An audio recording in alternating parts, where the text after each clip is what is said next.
पहाड़ का एक बीन है, यहाँ न तो सैक्सोफोन चलता है, न क्लाइनेट चलता है, न ट्रम्पेट चलता है। जो भी इस पहाड़ की जो शादियाँ बारात आती है उसमें बीन बजता है। अभी ये प्रेमदा हमारे सबसे कुमाऊं हिल के जो है खिलदा जो है बीन बजाते हैं। अच्छा, सबसे बेस्ट गाना बजाएंगे बीन। अभी सबसे प्रेमदा ये बताओ आप कौन सा गाना बजाओगे? अच्छा, हम अभी न्योली गाएंगे।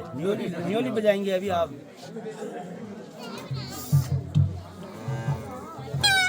कितना अच्छा प्यारा बाजा होता है जो पहाड़ों के लिए अच्छा जमता है देखना।